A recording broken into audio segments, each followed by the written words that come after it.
이게 그냥 단순 대출 사채 이런 사건 전 진짜 아니에요. 이건 진짜 살인이에요, 살인.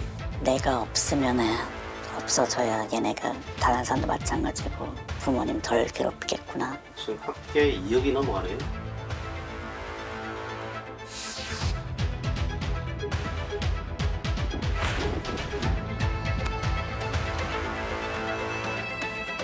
너무 바늘구멍인 것 같아요. 제가 봤을 때는 10개를 다 충족시키는 사람도 있겠죠. 그중에 까딱 실수해서 3개가 실수나는 사람들은 못 받아요. 엄청나게 각박한 거죠, 이제. 자본주의 사회에서 이 가난이라는 것은 안 겪어본 사람들은 이거는 큰 아주 행복이에요, 행복.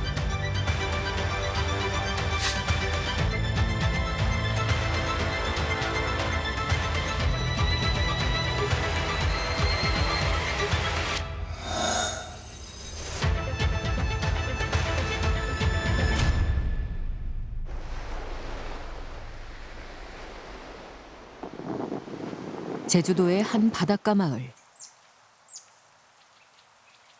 4년 전 서울에서 내려와 귤 농장을 운영하고 있는 최승일 씨. 곧 출하를 앞두고 있지만 올해 귤 농사는 제대로 신경 쓰지 못했습니다. 계속 돌아다니면서 따주고 정리해주고 해야 이 나머지 달려있는 귤도 되게 맛있게 당도도 올라가고 하거든요. 근데 관리가 전혀 안 되는 상황이죠. 지금도 잠깐 여기 입에서 돌아다녔음에도 불구하고 이렇게 많이 나오잖아요. 이런 게 나오면 안 되거든요. 이런 게. 네. 이 정도로 골았다는 건 정말 관리가. 작년 겨울 한 대부업체에서 돈을 빌린 후 1년 가까이 불법 추심에 시달렸다는 최 씨. 농사꾼인 그는 어쩌다 사채까지 빌려 쓰게 된 것일까?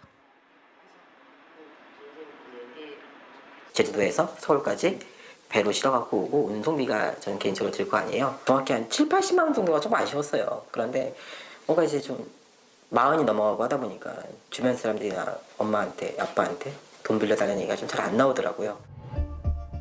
과거 사업 실패로 신용 회복 중인 최 씨는 대출할 곳이 마땅치 않았고 그때 대출을 해준다는 문자 한 통을 받았습니다. 저는 맨 처음에 은행인 줄 알았어요. 그럴 만큼 친절해요.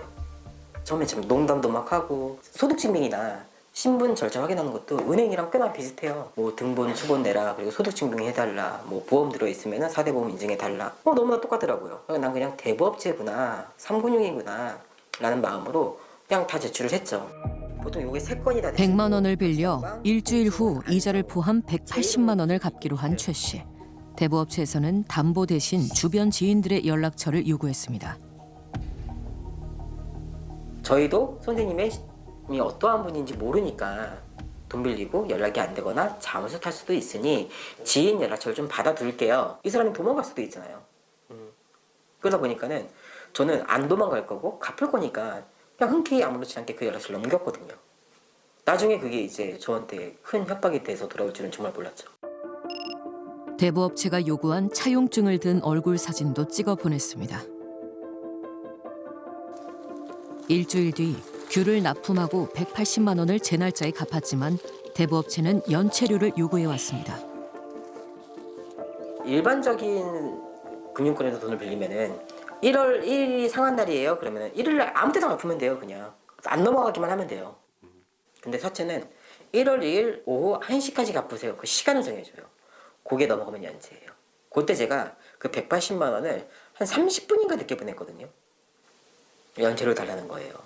제 채팅방 여기서부터 연체료 납부를 거부한 최 씨. 101명이 들어가 있네요. 네.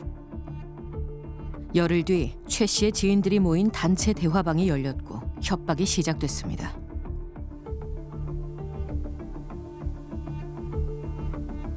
입금 안 하시면은 지금 견적 같은 거 만들어서 추심하겠습니다. 그때서부터 난리가 난 거죠. 이게 뭐 하는 짓이냐 지금. 1일날 30만 원이라고 했잖아요. 열흘이면 이미 저는 300만 원의 연체에 잡붙은 거예요. 그 돈을 안 갚으면은 뿌리겠다는 거예요. 갑작스러운 연체료 요구에 당황하던 최 씨에게 곧 다른 불법 대부업체들이 연락을 해왔다고 합니다. 이거 보고서 가만히 있는 사람이 정상이냐? 네. 전화가 와요 저한테. 무슨 대본데요. 필요하시죠? 저희가 빌려드릴게요. 그러한 전화가 한 6통이 오더라고요. 다른 업체에서? 네. 번호 다르게 하고 다른 실장 이름으로요. 그리고 아까 제가 처음에 말씀드렸던 절차보다 더 간단한 절차로 여기저기서 저한테 돈을 빌려주는 거예요. 그렇게 해서 얘들한테 300을 받아가지고 얘가 원하는 300만 원을 마련해 줬어요. 입금해 줬어요. 얘는 저를 안 갚리죠. 근데 180 빌리는 애들이 3명이 늘었잖아요. 나중에 제가 이거를 돌려막다가요. 어느 순간 정신이 팍 드는 거예요. 내가 대체 몇 개 쓴 거지? 계산이 안 서는 거예요. 연체료를 갚기 위해 3개의 대부업체에서 돈을 빌렸고 그 빚을 갚기 위해 또 돈을 빌려야만 했습니다.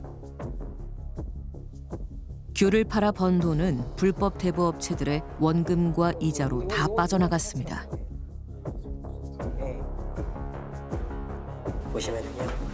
이게 1월 달이에요. 1월 달인데 수입이 1,640만 원이에요. 지출이 1,750이에요. 자, 2월 달이에요. 4,700 벌었어요. 나간 돈이 4,600이에요. 4,600 벌고 4,700 나가죠. 이렇게 나가요. 그럼 나오는 매출이 찍힐 때마다 다 나가는 거예요. 그냥 이제로. 나중에 계산해 보니까는 빌린 금액만 2,200이더라고요. 최 씨는 왜 이런 불법 추심을 거부하지 못한 걸까? 불법 대부업체들은 대출 초기에 받은 최 씨의 지인들 연락처를 이용. 지인들에게 최 씨에 대한 허위 사실을 퍼뜨리거나 최 씨에게 직접 전화를 걸어 폭언과 협박을 일삼았습니다. 야, 사람이 왜 자살하는지 니 모르겠지 아직까지. 대부업으로 사람들이 왜 자살하는지 모르겠지 니. 어? 야이야, 아직 사례 구분이 안 가나? 어? 아닙니다. 뼈저리게 느끼고 있습니다. 뉴스 보고 니 자살을 하는 거 봤지 니? 예. 니도 그거 한번 느껴볼래? 내 그 느끼게 해주는 거 전문이거든. 어? 내가 사람 12명을 죽였다. 주심으로. 니도 그 중에 한 명 돼볼래? 잠 안 재우는 거. 잠을 어떻게 안 잔다요? 계속 전화하는 거죠. 30분 단위로 뭐 하라고 보고하라고 하면서 네가 지금 잘 시간이 어디냐. 돈 마련해야지. 제가 그 사람들한테 살려달라고 빌었어요. 정말. 제가 오늘 하루 종일 너무 여기저기서 추심 독촉을 받아서 그러는데 사장님 제가 한 3시간만 잘 수 있게 해주시고 그것만 조금 봐달라고. 연 300%가 넘는 이자에 계속되는 불법 추심. 밤낮으로 괴롭힘을 당하던 최 씨는 극단적인 선택까지 생각했습니다. 아침부터 새벽 2시까지 그러한 식으로 며칠째 이어오다가 그날이 좀 제일 절정이었는데 그날은 좀 진짜 내려놓고 싶더라고요. 뭐 누구한테 도움을 요청해야지 이런 게 아니라 진짜 이거밖에 방법이 없나? 라는 생각이 그 극단적인 선택 하나밖에 없더라고요. 정말로. 살인적인 금리와 불법 추심으로 채무자뿐 아니라 가족과 지인까지 괴롭히는 불법 대부업체들. 급하게 돈이 필요한 사람들에게 돈을 빌려주고 돈을 갚지 못하면 나체 사진을 받아 협박한 불법 추심 일당이 경찰에 붙잡혔습니다. 최근에는 그 수법이 더 악랄해져 채무자의 얼굴과 차용증을 SNS에 공개해 사람들을 협박하고 있습니다. 제 핸드폰에 있는 제 핸드폰으로 대출을 실행하였습니다. 개인정보를 담보로 대출을 실행하였습니다. 저를 대신해서 한 번만 변제 부탁드리겠습니다. 이 실장님 죄송합니다. 이 실장님 죄송합니다. 이 실장님 죄송합니다. 요즘에는 어디서 돈을 빌려주는지 아예 실체가 없습니다. 모든 게 비대면으로 다 끝나버리는 거예요. 불법 추심도 예전에는 대면을 하고 폭력이라든지 폭언이라든지 이런 식으로 힘들게 했다면 지금 SNS로 지금 불법 추심은 SNS로 완전 사회적 매장을 시켜버립니다. 금전적 피해를 넘어 한 사람의 인생을 망가뜨리는 불법 대부업. 이벤트 업체에서 일하는 임종호 씨는 작년 말 수입이 줄고 생활비가 떨어지면서 급하게 돈이 필요했다고 합니다.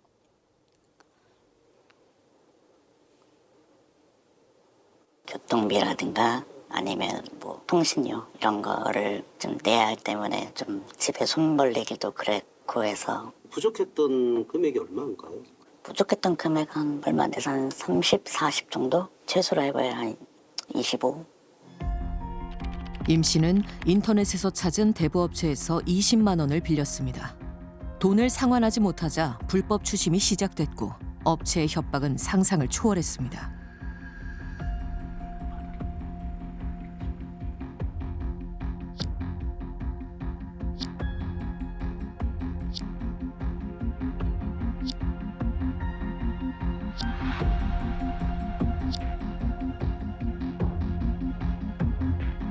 아무래도 가족 중에서 제일 약한 부분은 누구나 다 똑같겠지만 엄마를 먼저 건드려요. 성비하 발언 이제 하죠.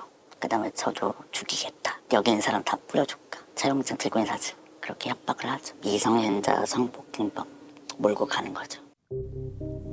임 씨가 성범죄를 저질러 합의금이 필요하다는 허위 사실을 유포하고 불법 사채를 썼다고 SNS에 올려 임 씨를 사회적으로 고립시켰습니다. 빚을 갚지 못하는 임 씨에게 다른 업체를 소개해 추가 대출을 받아 빚을 갚게도 했습니다.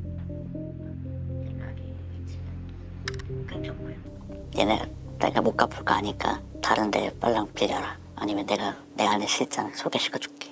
총 빌린 금액이 얼마인데요? 총 23군데에서 600, 700 됩니다. 늘어나는 빚과 불법 추심으로 힘들어하던 임 씨는 변호사를 고용, 업체와 합의를 했고 더 큰 피해를 막아보고자 이름까지 바꿨습니다. 이게 이번에 바꾸시는 거예요? 네. 9월 4일 날 바꾸셨네요. 법원에서 8월 달에 결정을 됐는데 20만 원으로 시작한 빚은 890만 원을 갚고 변호사의 도움을 받고 나서야 끝이 났습니다. 하지만 법률사무소 좀 도움을 받아서 종결까지 다 했는데 한 3군데 업체가 실랑이가 있어서 거기도 좀 그래도 마무리를 했는데 9월 초 한 중순쯤에 저한테 텔레그램을 통해서 연락이 왔어요. 세 곳의 불법 대부업체가 이자와 연체료를 달라며 또 연락을 해왔습니다.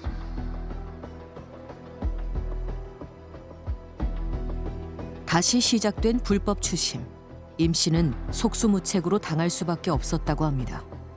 너희 조상 곁으로 가게 해줄까? 오늘 너희 조상이랑 같이 차례 지낼래? 아니면 뭐 너희 할머니 할아버지랑 같은 차례 오늘 지내게 해줄까? 죽음으로 협박을 하더라고요. 제 방 베란다에 창문 다 열고 2시간 동안 서 있을 거 아니야. 계속. 밖에 있면서요? 네. 떨어질까 하고 창틀에 걸탐다가 내려오고 걸탐다 내려오고 반복하다가 옷걸이에 넥타이가 보이더라고요. 쓰러진 임 씨를 부모님이 발견해 병원으로 이송. 큰 사고는 막았습니다. 하지만 임 씨는 이 고통에서 벗어나는 방법을 여전히 알지 못합니다. 진동 오는 것도 무섭고 요즘도 밤에도 그런 보이스톡이든 SNS에 전화로 오니까 새벽 뭐 3시간 했든 4시간 계속 전화 오니까 무섭죠. 지난 1월 경기 북부경찰청은 45억 원의 부당이득을 취한 불법 대부업자 65명을 검거했습니다. 이 친구들이 얼마나 집요했냐면 어느 정도 상환 능력이 좀 돼 보인다. 꾸준히 잘 채무를 상환한다 싶은 친구들은 일정 기간 거의 상환이 마무리될 무렵에 다시 권유를 합니다. 대출을 실행을 해주겠다. 그런 식으로 계속 이 친구한테 대출을 반복적으로 해주면서 채무 상환 능력이 고갈될 때까지 흔한 말로 뽑아먹는다고 하죠. 경제적 능력이 있는 채무자는 불법 추심업자들끼리 채무자의 이름과 인적 사항을 따로 공유해 더 많은 업체를 이용하게 만들고 결국 더 많은 돈을 뜯어냈습니다.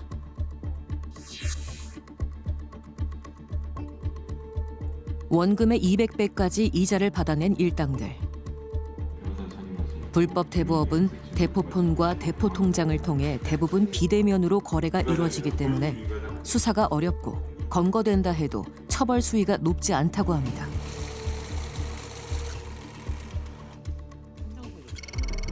지난해 불법 대부업으로 검거된 109건 중 실형을 받은 것은 18건. 대부분 집행유예나 벌금형에 그쳤습니다. 그러다 보니 대부업자들은 처벌을 두려워하지 않습니다. 월급 대부분의 저희 나라는 금융 쪽 관련되거나 아니면 돈 쪽 관련된 거에서 몇 억 아니면 몇 이제 조 이상 되지 않는 승의가 우리말로 하면 경제사범이죠. 경제사범이 되지 않는 이상은 그냥 벌금형으로 다 끝이 나더라고요. 계속 근데 누적적으로 계속 이제 되면 가중처벌이 되어도 거의 심한 집행유예였거든요. 실질적으로 신형을 들어간 사람은 저도 한 번도 제 주변 그때 당시 일할 때 들은 적 없었습니다. 내가 항상 하는 말이 르노징어도 짜면 물이 나온다고 하거든요. 어차피 돈이 없다 해서 해더라도 계속 쪼우면 뭐 단도 1,000원이든 2,000원이든 받아내니까. 대출금을 갚지 않는다는 이유로 지인에게 허위 정보를 유포하고 SNS에 신상을 공개해 채무자를 압박한 불법 사금융업자와 그 일당들. 올해 개정된 대부업법에 따르면 연이율 60%를 넘는 대부 계약은 원천 무효로 원금과 이자를 갚지 않아도 됩니다. 하지만 막무가내로 채권을 추심하는 불법 사금융 앞에서는 이 법도 소용없어 보입니다. 2024년 한 해 동안 발생한 불법 사금융 피해 상담 신고 건수는 15,000여 건. 5년 전보다 3배 가까이 늘었습니다. 상상을 초월하는 이자에 불법 추심 위험이 있다는 걸 알면서도 피해자들은 왜 이 돈을 빌려야만 했을까? 어쩔 수 없이 택한 빚의 굴레, 그 시작을 쫓아가 봤습니다. 대구에서 카센터를 운영 중인 최영태 씨. 18년 차 정비공으로 휴일도 없이 일하지만 카센터 상황은 좋지 않습니다.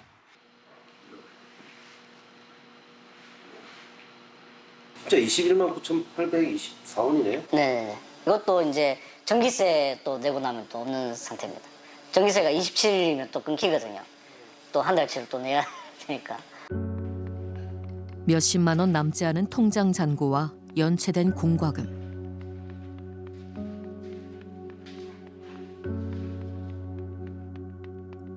(2009년) 최 씨는 대출을 받아 카센터를 창업했습니다.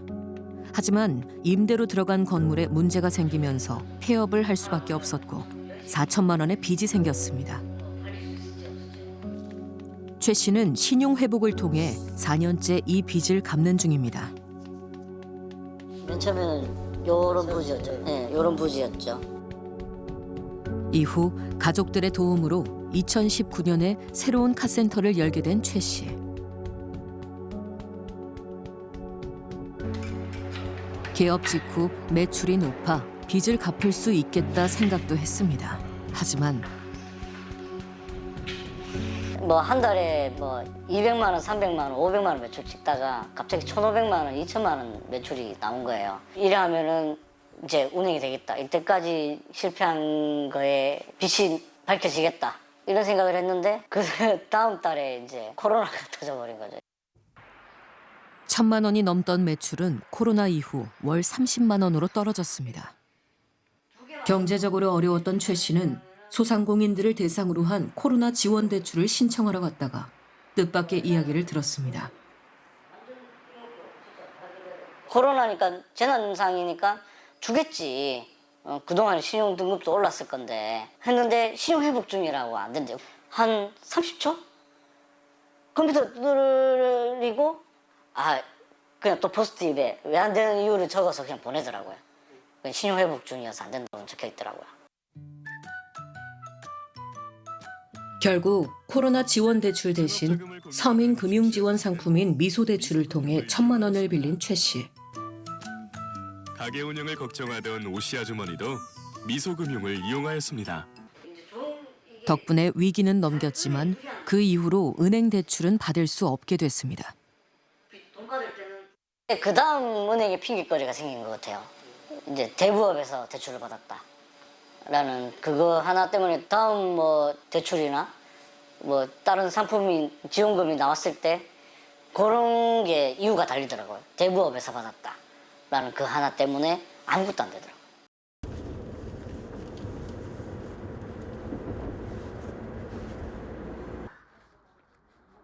최 씨에게 은행 문턱은 여전히 높기만 합니다. 신용대출이나 대출 가능한 거 있는지. 뭐 직장 다니시고 아니 사업자예요. 사업자세요? 담보 이런 건 없으시고요? 네. 근데 일단 신용대출 하면 지금 저희 농협은행 단위농협 말고요. 농협은행 거래가 아예 없으시거든요. 네. 그래서 뭐 이제 거래가 좀 있어야지 사실 좀 가능할 것 같긴 해요. 저희는 그 대출 안도가 사실 1년치가 지금 다 나갔다고 하더라고요. 역시나 대출은 쉽지 않습니다. 지금 주거래은행은 전부 1금융권인데 좀 제 신용으로는 아예 가볼 생각도 못하고 있는 상태에서 2금융에서 받으려고 하니까 거래를 또 다시 터야 되는. 근데 뭐 하루 이틀 한 달 두 달간은 또 안 된다고 하니까 이러면 뭐 안 준다는 거나 마찬가지예요. 예. 카센터 공사를 마무리하고 안정적인 영업을 하고 싶지만 더 이상 찾아갈 곳이 없습니다. 지금 갈 때마다 말도 다르잖아요. 미소금융 때문에 안 된다. 신용회복 중에 때문에 안 된다. 그 다음에 보증재단에 쓴 돈이 있어서 안 된다. 내가 안 되는 이유가 한 가지였으면 갈 때마다 똑같은 얘기를 해야 될 거 아니에요. 신용회복에서 안 된다는 이런 똑같은 얘기를 해줘야 되는데 다 다른 얘기를 하고 있어요. 뭐 정부 지원금 사업자를 먼저 내서 그런다. 이것도 말이 다르잖아요, 지금. 부실을 만든다고 생각하시는구나. 네. 그러니까 너무 바늘구멍이에요. 10개 중에 1개만 안 맞으면 안 된다고요. 담보나 보증 없이는 쉽지 않은 은행 대출. 실제로 시중은행의 신용대출 비중은 꾸준히 줄고 있습니다. 금융감독원에 따르면 지난해 국내 20개 은행의 총 대출 가운데 신용대출이 차지하는 비중은 25.7%로 10년 전에 비해 12% 가까이 줄었습니다. 새마을금고와 저축은행 등도 전체 대출은 늘었지만 가계대출은 꾸준히 줄고 있습니다.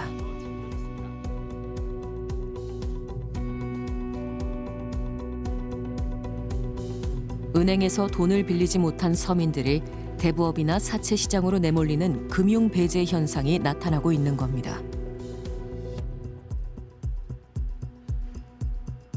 금융 배제라는 거는 제도금융권을 이용할 수 없고 이용을 하더라도 비용을 아주 높게 지불해야만 지불할 수 있는 그런 계층을 이제 얘기하는데 IMF 이후에 우리나라는 이제 금융 구조 조정을 했습니다. 이렇게 공적 자금을 투입을 한 다음에 이 외국계가 장악한 은행들이 이른바 선진 금융 기법이라고 해가지고 영업 행태를 바꾸게 됩니다. 개인 대출 가운데서는 부유층 대상으로 담보대출에 주력하는 이제 그런 영업 전략을 짜게 되고 대신 이제 개인들의 신용을 엄격하게 평가를 해서 신용이 낮은 계층은 이렇게 아예 은행에 접근조차 못하게 하는 이제 그런 영업 전략을 가져가게 되는 거죠.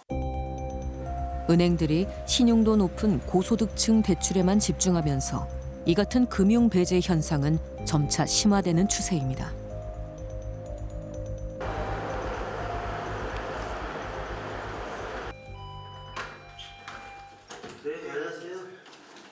오래전 이혼 후 어린 아들을 홀로 키워온 김경학 씨. 아들은 올해 대학에 입학했습니다. 올 3월달 대학 입학과 동시에 이제 기숙사에 들어가서 지금 현재 기숙사 생활을 하고 있어요. 식당을 하던 김 씨는 8년 전 관절염이 심해지면서 기초생활수급자가 되었습니다. 수급비 120만 원 가지고는 관리비, 그리고 가스비, 전기료 이런 공과금 내면은 100만 원도 채 안 남죠. 그거 갖고 이제 생활을 하는. 최근 아들이 대학에 합격하면서 걱정이 생겼습니다. 등록금은 1학기는 자동으로 이제 등록금이 면제가 돼요. 전액 지원이 국가장학금으로. 그런데 기숙사비는 우리가 자부담을 해야 되니 갑자기 뭐 140만 원 이렇게 들어가면은 어떻게 마련할 수가 없잖아요. 주민센터 가서도 한번 이런 경우에 지원을 드릴 수가 있냐 하니까 이런 걸로는 지원이 되는 그게 없다. 일반적인 대출이 쉽지 않았던 김 씨는 몇 년 전 경기복지재단에서 시행한 저신용자를 위한 대출을 신청한 적이 있습니다. 벼룩시장이라는 정보지를 보고 그 소액 극저 신용 대출자들 그게 하는 광고가 나오더라고요. 그러니까 그걸 보고 거기 광고에 전화번호가 나와 있어서 전화를 하니 뭐 제 주민번호 넣고 이러니까 신용 점수가 그때 당시에는 한 850점인가 이랬댔어요. 그러니까 700점 뭐 이하로만 되고 그래서 신용 점수가 높으니까 안 된다고. 해당 대출은 불법 사금융 피해자나 신용 위기자들을 위한 대출로 개인 신용 점수가 낮은 사람들을 대상으로 합니다. 김 씨의 높은 신용 점수는 오히려 장애물이 됐습니다.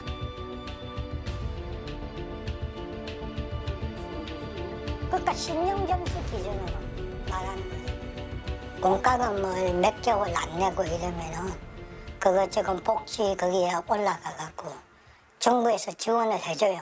체납된 가정은. 나는 그런 것도 알아요. 그 추진단장님한테도 그래서 나 참 바보같이 살았다. 신용점수 낮추려면 지금이라도 얼마든지 낮출 수 있다. 공과금, 휴대폰 요금 이렇게 안 내고 이러면 자동으로 내려가는 거 아니에요? 내려가잖아요. 그렇지만은 그렇게 하고 싶지는 않다, 내가. 한 달 수입 120만 원. 김 씨는 매달 들어가는 식비와 생활비를 줄여 다음 학기 기숙사비를 준비합니다. 이렇게 해서라도 아들이 대학만큼은 꼭 졸업했으면 합니다. 우리 애를 고등학교 졸업을 할 때 고등학교까지만 보내고 회사나 이런 데를 취직을 시키려고도 했는데 제 생각은 어찌됐든 간에 빈곤은 내 때에서 끊어야 된다. 내 때는 어차피 이렇게 돼. 우리 자식은 어찌됐든 간에 빈곤을 끊어야 되고 그래서 좀 어려워도 대학을 보내고 거죠. 진짜 자본주의 사회에서 이 가난이라는 것을 안 겪어본 사람들은 이거는 큰 아주 행복이에요, 행복.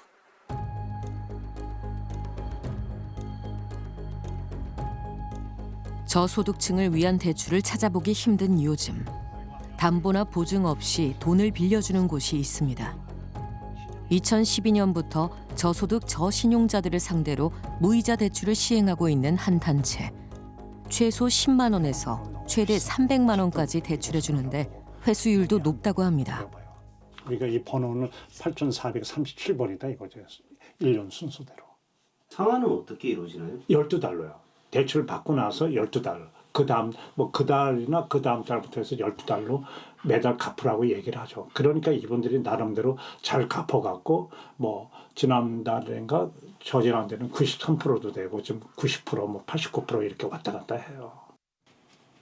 홈페이지를 통해 신청을 받고 도움이 필요하다 판단이 되면 소액을 빌려주는 방식입니다. 이분이 잘 갚고 있기 때문에 저희가 만일 10만 원을 빌려주면 어떻게 잘 갚을 수 있나요? 당연하죠. 좋아요. 최근 들어 눈에 띄게 늘었다는 신청자. 보통 한 달에 13,000, 15,000명이 들어와요. 그러면 그게 어렵다는 증거거든요. 그리고 서민금융진흥원에서도 대출 관련해서는 자기네가 못 해주는 경우도 있으니까 거기서 다 그럼 저희를 소개해요. 그러니까 이게 심각하다고 봐요. 지금 저는요. 숫자가 늘었다는 거는. 미소금융과 근로자 햇살론의 안정적인 운영을 통해 금융 이용에서 소외되는 서민이 없도록 힘써왔습니다. 햇살론 15, 햇살론 뱅크, 최저신용자 특례 보증. 대출이 힘든 서민을 지원하기 위해 만든 서민금융진흥원이지만 대출 상품의 이자는 15%에 달합니다. 이걸 어떻게 서민금융이라고 이름을 붙이냐. 이 서민들 15% 이자 내고 500만 원, 1000만 원 빌리면 빚 못 갚을 가능성이 매우 높고. 서민금융법에 의거해 설립된 공공기관이 15%나 되는 대출 이자를 받고 있는 까닭은 무엇일까? 지금 대통령께서도 말씀하실 때 일부 상품이 15.9%로 굉장히 높다는 지적이 있는데 지금 금리를 내리지 못하는 것은 재원의 문제가 있습니다. 서민금융진흥원의 재원은 이제 금융에서 출연금이라고 말씀드렸는데 금융에서 출연금이 내년 10월, 26년 10월에 일단 종료가 됩니다. 그래서 다시 연장을 하든가 이런 문제가 하나 있고요. 정부가 출연하는 부분도 그 전에 결정이 되는 부분들이 있습니다. 그리고 그 출연된 금액은 그 다음에 해당 연도에 사용이 돼야 되고 해당 상품에 사용이 돼야 됩니다. 그래서 탄력적 운영이 안 되는 그런 부분들이 있습니다. 서민금융진흥원의 예산 중 상당 부분을 정부 출연금이 아닌 은행 기부금을 통해 운용하고 있기 때문에 낮은 금리의 적용이 어렵다는 것입니다. 자금을 공급하는 측면에서는 그 합리성이 있을 수 있거든요. 근데 그걸 받아들이는 일반 국민들은 그걸 이해하기가 쉽지 않다. 그래서 금리를 어떤 식으로든 낮추는 과정이 필요한데 그거는 어떤 재원이 달린 문제이고 그래서 이제 재원을 지금보다 훨씬 확대를 해야 된다는 거고요. 은행들의 출연금도 좀 높이고 정부 출연금도 더 키워서 큰 기금을 만들어서 운영하면 많은 부분이 해소가 될 수 있다. 그렇게 생각합니다.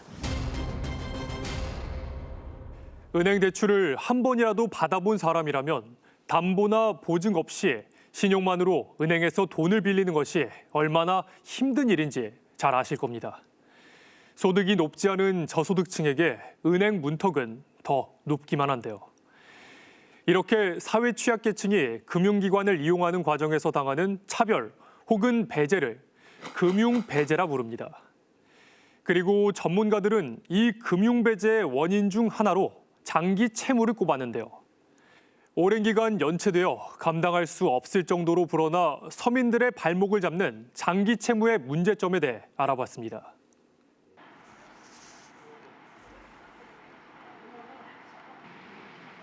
인천의 한 빌라에서 홀로 사는 박경순 씨는 3달 전 대부업체로부터 뜻밖의 연락을 받았습니다. 오래전에 빌린 채무와 이자 총 2,600여만 원을 갚으라는 통지였습니다.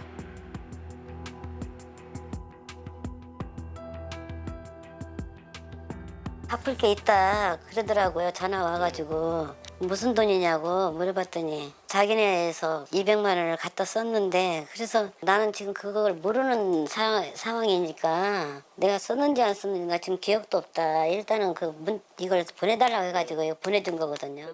됐다고. 대부업체에서 보내준 대출 약정서에 따르면 박경순 씨는 2002년 한 신용금고에서 200만 원을 빌렸습니다. 6개월의 이자만 60%에 달하는 고리의 대출. 당시 박 씨는 작은 가게를 하고 있었다고 합니다. 2002년도인가 이쯤에서 카드 그때는 막 많이들 썼거든요. 카드를. 나중에는 이렇게 돌려막기 하다 보니까는 갚을 길이 없어지고 이제 연체가 되고 막 이렇게 하다 보니까는 이제 이렇게 와버린 거예요. 여기까지. 박 씨가 돈을 빌린 신용금고는 이미 폐업한 상태입니다. 20년이나 지난 박 씨의 채무를 왜 낯선 대부업체에서 추심하는 것일까? 선생님 안녕하세요. 예, 저는 KBS의 이충훈 PD라고 하는데요. 이게 저축은행에서 그 전에 판결문을 받으신 적이 있으세요? 예. 그러면은 연장이 되실 거 아니에요? 예. 그래서 저희 쪽으로는 양도가 돼서 제가 꾸준하게 인사가 진행이 되니까 예. 관리가 됐을 거 아니에요? 소멸시한. 예. 아니 그러면 지금 이 업체에서는 언제 받으신 거예요? 양도 받으신 거예요? 11년 11월 1일로 돼 있으시네요. 2011년이요? 네. 금융회사에서 대출받은 채무의 소멸시효는 5년이지만 법원의 지급 명령이 있으면 연장이 가능합니다. 신용금고에서 빌린 박 씨의 채무도 대부업체에 팔리면서 소멸시효가 연장, 추심이 가능하게 된 것입니다. 법원에서 이렇게 이걸 보낸 거예요. 2002년에 빌린 200만 원을 포함해 그동안 박 씨가 은행에서 빌린 돈은 총 4,600만 원. 20년 동안 쌓인 이자만 1억 5천만 원에 달합니다. 지금 합계 2억이 넘어가네요. 이 빚 때문에 박 씨는 수년째 은행 거래도 못하고 있습니다. 그러면 금융 서비스는 거의 못할 거예요? 없죠. 제일 어려운 게 뭐 그런 거죠. 뭐 내 이름으로 아무것도 할 수 없다라는 거. 타인 그거 가지고 써야만이 된다는 거. 10년 전 다리를 다친 이후 기초생활수급을 받아 생활해온 박 씨. 수입이 없는 지금으로선 채무 조정을 받는 것이 유일한 해결책이지만 오래된 빚을 정리하는 일은 생각보다 쉽지 않습니다. 무료 법률 구조공단에도 구조공단? 예, 가서 여기 법률 상담도 저기 하고 했는데 거의 거기서 받아주는 게 대화도 못 해요. 몇 마디 그냥 저기 하고는 뭐 그냥 여기 긴급 구조 뭐 이것도 저기 해보고 막 신용 회복위원회 또 저거 하고 막 많아요. 지금 가봤자 아무 소용도 없더라고. 뭐 답답하게만 하지 제대로 알려주는 것도 없고. 복잡한 서류와 법적 도움이 필요한 채무 조정 과정. 박 씨는 수임료 200만 원을 들여 법무사의 도움을 받았습니다. 압류 푸는데 뭐 30만 원 들어가고 또 세 건만 200만 원인데 180만 원 해준다더니 건당 10만 원씩을 또 줘야 된대요. 4건이 되면 이제 10만 원, 5건이 되면은 20만 원 이렇게 이제 올라가는 거야. 월 100만 원의 기초생활수급비로 생활하는 박 씨에겐 부담스러운 액수.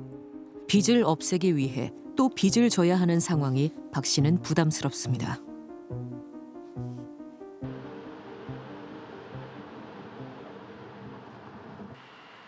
저소득층의 금융복지를 지원하는 경기도의 한 센터. 이곳을 찾는 채무자들도 자신의 빚이 어디에 얼마나 있는지 모르는 경우가 많다고 합니다. 채무가 한 군데만 있는 게 아니라 원래 예를 들어서 모 은행에 있었던 채무가 시간이 지나면 뭐 신용정보사로 넘어가고 뭐 대부사로 넘어가고 이런 과정들을 거쳐서 현재 어디에가 있는지 잘 몰라요. 그러면은 나는 예를 들어 모 은행에 얼마가 있었다라고 생각하고 있었는데 그 채무를 찾으러 가면 모 은행에서는 이미 팔았기 때문에 그 채무를 갖고 있지 않아서 확인이 안 됩니다. 그러면 누락 채무가 발생을 해요. 그러면 이런 제도를 이용하려고 할 때 누락 채무가 발생하면 나중에 뭔가 결정이 난 다음에도 툭툭 튀어나오거든요. 경기도 광주. 선생님, 저 KBS. 23년 전 결혼을 하고 가정을 꾸리면서 300만 원의 카드 빚을 지게 된 남호철 씨. 이후 사업이 힘들어지면서 빚은 1,400만 원까지 늘어났습니다. 당시 카드 빚이 사회적인 문제가 되자 정부는 국민행복기금을 만들었고 남 씨도 그 혜택을 받았습니다. 짓눌린 가슴과 어깨를 펴고 세상을 향해 힘차게 나아가는 국민의 노력과 행복을 응원합니다. 국민행복기금이 한 줄기 희망의 빛이 80% 감면 정도 감면 받고 한 달에 한 7만 원 정도를 납부하는 조건으로 채무 신청을 해서 제 기억으로 한 6, 7번 정도 차질 없이 계속 7만 원씩을 매월 5일 날 납부를 했는데 5월 5일 날이 어린이날이기 때문에 공휴일이어서 은행 거래가 안 되잖아요. 그래서 6일 날 입금을 하려고 해보니까 제가 평소에 그 입금하던 가상 계좌가 폐쇄된 거예요. 없어진 거예요.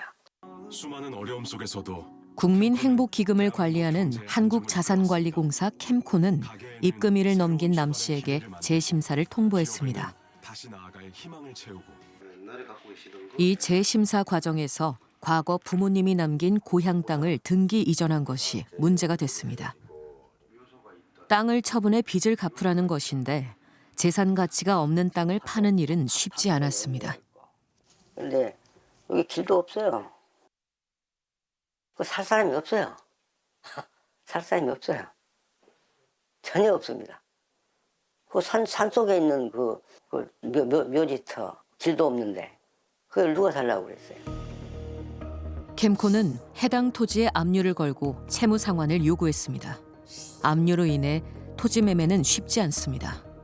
예전처럼 대출 상환을 할 수도 없게 된 남 씨. 부채 상환이 무산되고 이자가 쌓이면서 빚은 늘어만 갑니다. 안녕하십니까.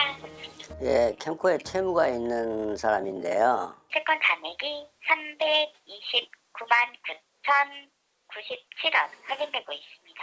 원리금 합계가 지금 현재 시점에 얼마입니까? 오늘 날짜 기준으로 해서 1,800. 1,800이요? 네, 맞습니다.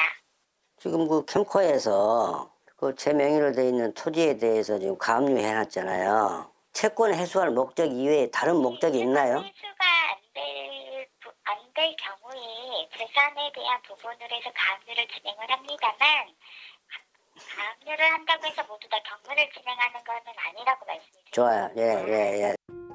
1,800만 원을 갚으면 해결될 일이지만 칠순을 바라보는 나이. 국민연금과 기초연금을 합해 한 달 수입이 80만 원이 전부인 남 씨는 빚을 갚을 능력이 없습니다. 그럼에도 남 씨가 빚을 갚기 위해 애를 쓰는 건 남아있는 가족들 때문입니다. 좀 커서 내 건강 상태가 안 좋기 때문에 혼자 있다가 언제 어떤 일을 당할지 장담할 수가 없잖아요. 그렇다 보면 그 채무가 내 뜻동이 딸내미 때까지 채무가 이렇게 이어지게 되고 그러다 보면 아빠로서 도리가 아니죠. 지금 캠코에서는 채무조정 사업을 하는데 채무조정에서 추심이 아니라 회복, 국민들이 서민들이 어려움에서 다시 생활로 복귀할 수 있는 방식으로 도움을 주는 게 아니라 은행에서 부실채권을 인수한 것을 추심을 통해 가지고 일정 부분 수익을 보전하기 위한 방식으로 잘못된 관행으로 운영됐습니다. 그런데도 불구하고 기존의 관행처럼 지금 은행에서 받은 부실채권을 위탁업체에 추심업체에 맡겨서 그걸 받아내는 이 과정으로 가고 있기 때문에 가장 어려운 상황에 있는 우리 그 국민들이 피해를 더 심하게 보는 그런 형태인 것이죠. 부실채권의 회수에만 집중하는 캠코의 운영 행태가 취약계층의 고통을 키운다는 주장에 대해 캠코는 어떤 입장일까? 부실로 고통받고 계시는 분들은 원래 거주지를 이탈한 경우가 좀 있으세요. 그걸 찾는 방법이 있거든요. 법에도 허용되고 있는데도 불구하고 기존에 신고된 주소지로 한번 내용 증명을 보내고 그 다음에는 어떻게 해라라는 게 정확히 없었기 때문에 그걸 끝내는 경우가 많았습니다. 그러다 보니까 이게 재매각을 계속 거치는 과정에서 내 채무 도대체 어디 있는지도 모르고 계속 그 추심에 노출될 수밖에 없는 그런 상황이 됐고 자진해서 내가 채무를 변제하고 싶어도 과도한 추심을 받기 전까지 내가 자신의 변제할 수도 없는 그런 굉장히 어려운 처지에 놓일 수밖에 없었죠. 장기 채무 문제를 해결하기 위해 정부는 지난 10월 세도약 기금을 발표했습니다.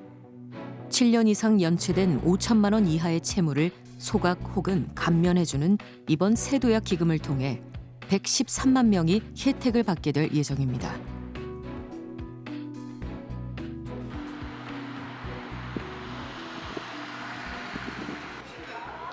서민들의 오랜 채무 부담을 덜어주는 것은 누군가에게 새로운 기회가 되기도 합니다. 광주에서 식당 2곳을 운영 중인 최주원 씨. 네, 차돌 육개장. 여기 같은 경우는 평균 9천에서 1억 정도 월 매출. 지역에서 육개장만큼은 제가 부끄럽지만은 아무튼 인지도가 높습니다. 저기 10번 테이블이거든요. 지금은 월 매출 1억 원을 올리는 식당의 사장님이지만 2007년 최 씨는 투자 실패로 직장을 잃고 감당 못할 빚까지 졌었습니다. 채무 조정을 받고 남은 빚을 식당 일과 대리운전 등 온갖 일을 해가며 갚은 최 씨. 대부업체 채무만이 남았습니다. 그때 주변의 도움으로 식당을 차리게 됐지만 혹시 모를 추심이 두려워 본인 이름으로 식당을 운영할 수 없었습니다.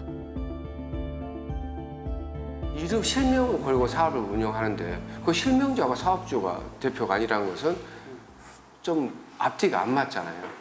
그래서 신용회복위원회에 다시 전화해봐도 그 부분까지는 우리가 어떻게 해줄 수 없다. 그래서 그 부분 때문에 이제 힘들어하고 어떻게 하면은 내 이름으로 사업자를 가질 수 있을까. 이제 그러던 차에 이제 우연하게 이제 메일이 들어왔는데 거기에서 이제 그 채권에 대한 소멸 그 부분이 바로 온 거예요. 당시 최 씨가 받은 메일에는 최 씨의 금융채권을 사들여 소각했다는 내용이 담겨 있었습니다. 일면식도 없는 최 씨의 빚을 갚은 이는 누구였을까? 채무자들의 새 출발을 지원하는 이 시민단체는 2015년부터 2021년까지 시중에서 거래되는 오래된 부채를 사들여 소각하는 일을 해왔습니다. 도덕적 해이를 막기 위한 장기 채권 소각의 기준도 있었습니다.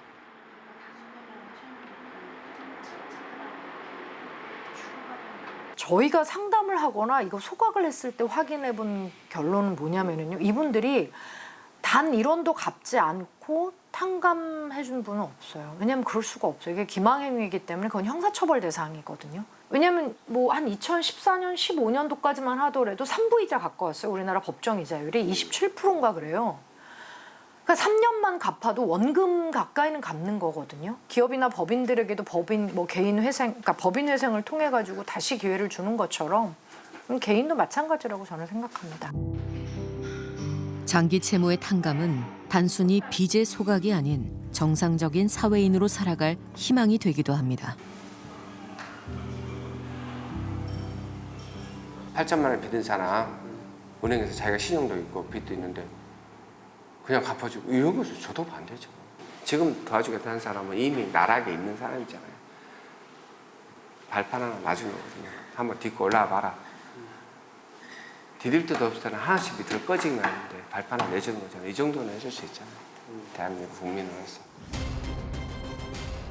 장기 채무의 심각성을 인식한 정부는 지난 10월 새 도약기금 사업을 발표했습니다. 5천만 원 이하의 채무가 7년 이상 지속된 채무자를 대상으로 상환 능력을 심사한 이후 채무 조정 혹은 탕감이 이뤄집니다. 이번 사업이 재기 의지가 있는 취약계층 서민에게는 다시 일어설 수 있는 기회로, 또 성실하게 매일을 살아가는 국민들에게는 사회 든든한 안전망으로 인식되길 바라봅니다.